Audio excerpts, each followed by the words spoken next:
Good morning, and welcome to Redeemer Lutheran Church. I'm Pastor Gary Lodeholt. Yesterday, I began Walter Wangerin's story, Looking for Jesus in All the Wrong Places, with you. He told a story from his childhood, a humorous story, where he considered all the other church members who looked so happy and contented, and he surmised that all of these people had seen Jesus. This was of great consternation to him, because he had been going to church all of his short life, and he had not yet seen Jesus there. So he searched high and low in the building, to no avail. He even sneaked up to the altar to see if Jesus were hiding inside, and that resulted in a punishment from his mother.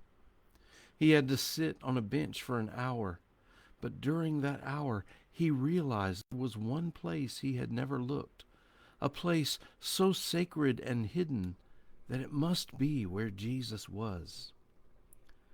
And so the next Sunday, in his hunger to see Jesus, he bravely entered the women's restroom. Jesus wasn't there either. That's where I ended yesterday as we talked about our own hunger to see Jesus. Today, the story picks up at that point and continues. Wangerin writes, "So then my life was over. Nothing mattered anymore. I was so hopeless when I returned to my mother in her pew that I felt no fear of punishment. She could do with me as she pleased, and it would mean nothing. Jesus wasn't in there. Mirrors and wide tables and weird smells were there, but the King of creation did not dwell in the women's bathroom. Mom could kill me for all I cared.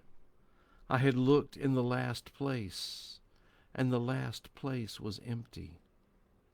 There was no more. Well, no, she didn't kill me. She froze me with a glance, a severe, 'Just you wait, young man.' So what? She pointed to the front where the pastor in black was intoning, 'This cup is the new covenant in my blood.' Blood. I guess she was indicating some ominous future for me. 'Do this in remembrance of me,' said the gaunt, white, ghostly preacher, and then the people began to move forward pew by pew. They sang, and they filed up the aisle. My mother got up and walked forward with them. Surely I must have seen the ritual often before, but it never had so curdling an effect on me before. I was stunned by what my mother proceeded to do. In a strange humility, this strong woman knelt down before the pastor. She bowed her head, and then, like a child, like a baby, she raised her face and let him feed her. And then he gave her a little drink. I couldn't believe my eyes. This woman of power, now meek as an infant. My mighty mother brought so low.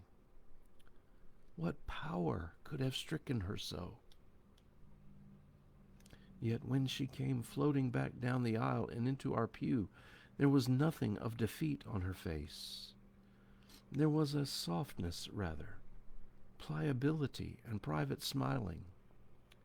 She was different. She smelled different, too.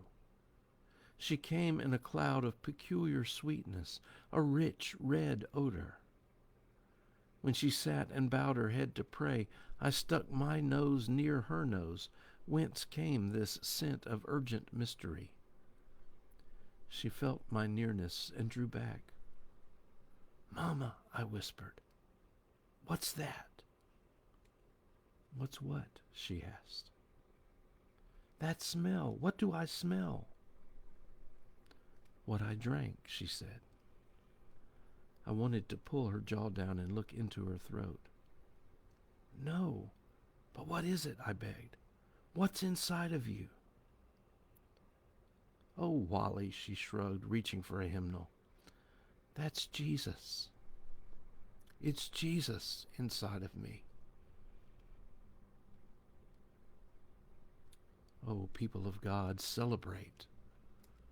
The risen Christ has found us. Thanks for watching, and remember to let this day belong to God.